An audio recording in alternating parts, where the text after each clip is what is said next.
Okay, we have a quadratic application problem that we're going to take a look at. And we're looking at a quarterback here named Vinny Testaverde. Most of you probably don't know who he is.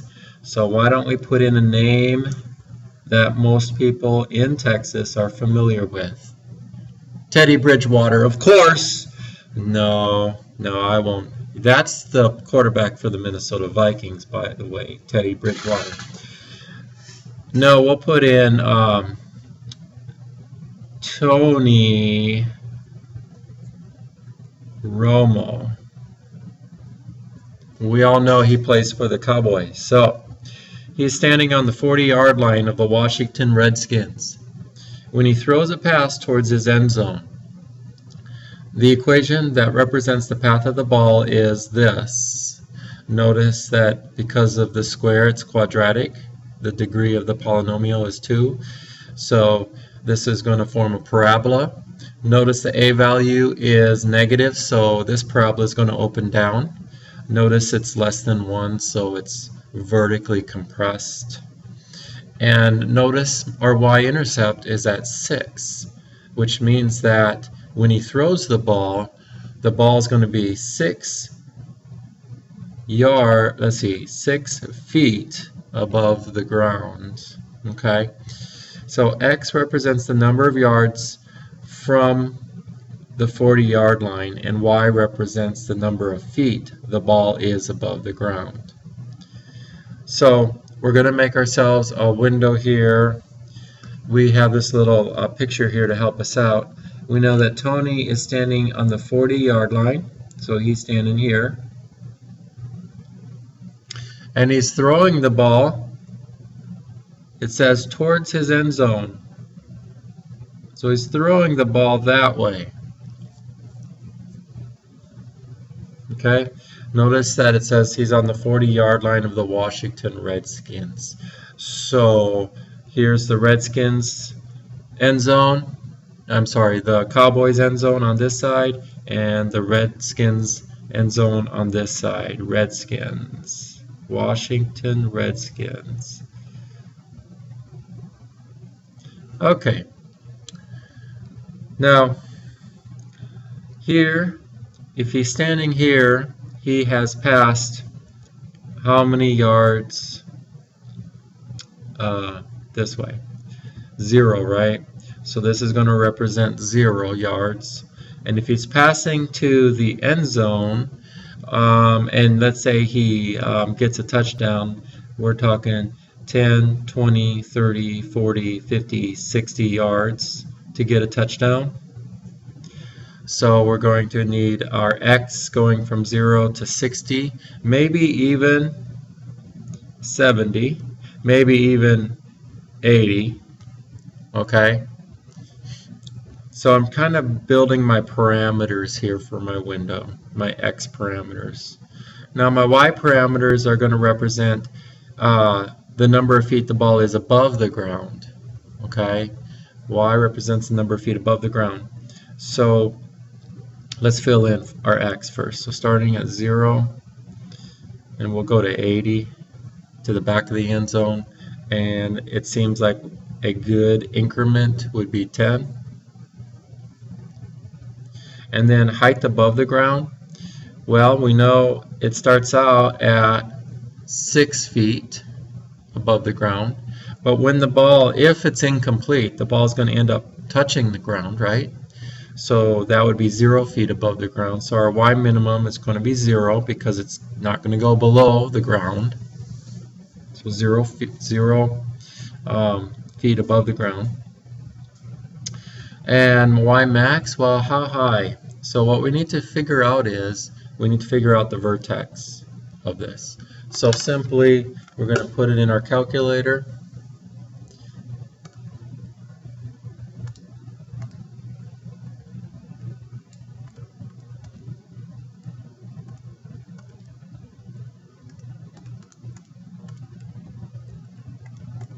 Okay, and then our y max, well, if we graph it the way it is right now on a standard window, okay, notice it goes off our screen. Okay, we really don't need this portion over here at all because this is a negative yardage, and he's not going to throw the ball backwards. He's not going to get negative yardage here, although I guess it could be possible. But we're going to assume that he either, throws it, doesn't throw it any distance, which would mean it'd be 0 all the way to the end of the end zone. So the height, we're going to have to change our window. So far right now we have it set up for 0 minimum distance, 80 maximum, going by 10, 0 on the low end. Now for our height, right now I'm just going to guess. So the height is going to be in feet. So how many feet above the ground? Let's just go, I'm going to guess 50 as a max. And we'll just go by 5s. Let's see what we got with that. Not bad. Not bad guess, Mr. Kramer. So I'm going to go ahead and just stick with that, I think. The only thing I don't like here is the increments down here. It doesn't seem like it's going by 10s. We got our X scale at 10, 0 to 80, but it looks like it's going by 20s on our scale here. But so our Y max, we're going to go ahead and put that at 50. Our Y scale, we decided to go by 5s. So let's go ahead and put this on here, 0 to 80 by 10, so 10, 20, there's 80 going by 10s.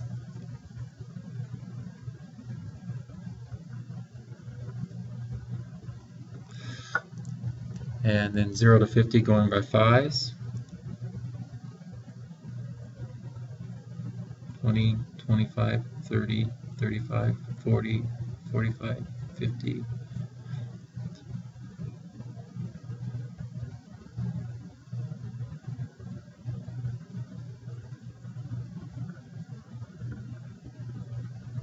Okay, so this represents our horizontal distance the ball travels to the end zone from where the quarterback is to the back of the end zone.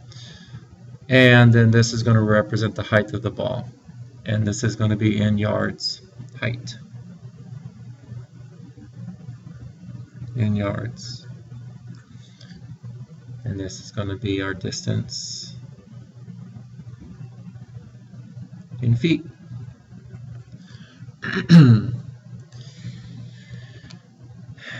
It's going to start off at 6 because that's our y-intercept.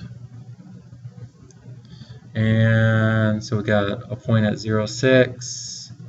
And let's see. It says, how high is the ball when it crosses the 30-yard line? So we're going to have to look at it here. 30-yard line is here. We want to know the height of the ball at 30. So that's going to be 10, 20,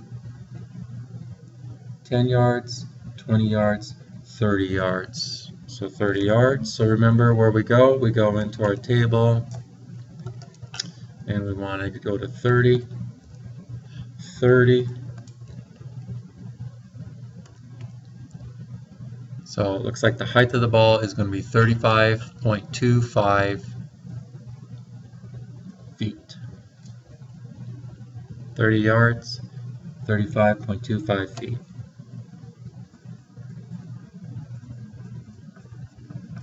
Now, we could, how high is the ball? So we're looking for y. We could plug 30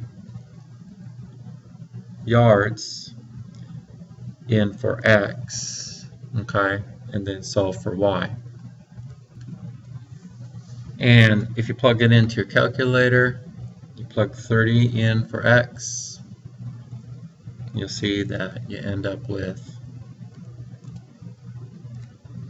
so I plug 30 in for x in both spots, you end up with 35.25 yards. feet, excuse me. All right, next, 15-yard line. So we need to count. So 10, 20, 30, 40. So a 15-yard line would be 45 yards. He'd have to throw the ball 45 yards to get to the 15-yard line. So 45 yards, that's going to be what x equals. So in going back, 45 yards.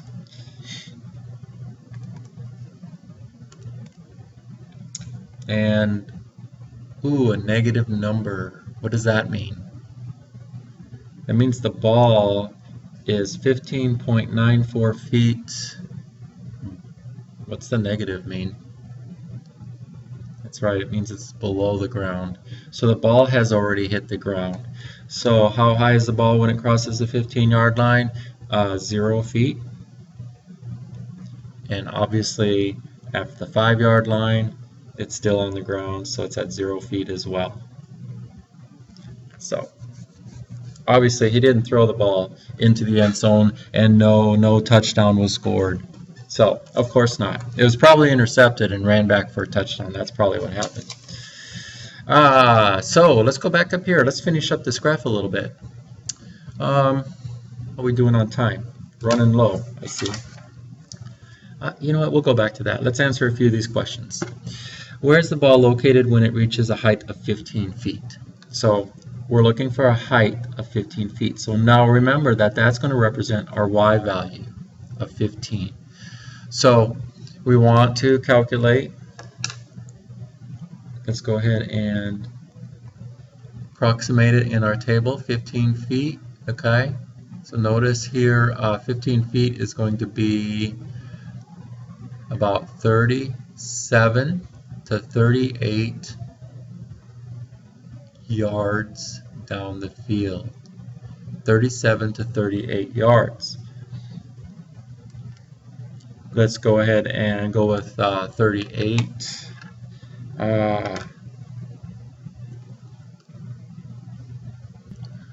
So that's just an approximation.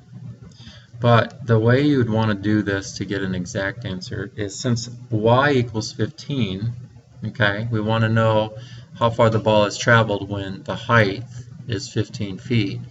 We're going to go ahead and enter in another equation and draw a line 15 feet in the air. Y equals 15. So when you graph this one, notice here is the height of the ball at 15 feet. Notice the ball is 15 feet in the air when it's going up and when it's going down. So we're going to need to calculate both of those values. So to calculate those values, you're going to go to second trace for calculate, and we're looking for the intersection. Enter. And since my cursor is already over here, let's get this one first. So when the ball is coming down, enter 3 times. Okay, remember what we said? 37 to 38 feet. Right here, 37.5 feet. So he threw the ball 37.5 feet.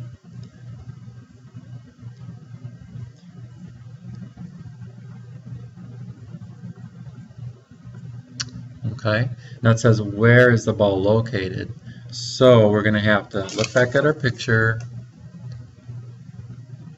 and 37.5, so 10, 20, 30, okay, and then 35.7, so we're going to go to the 25-yard line, and we're going to be just over the 25-yard line, so approximately the 25-yard line.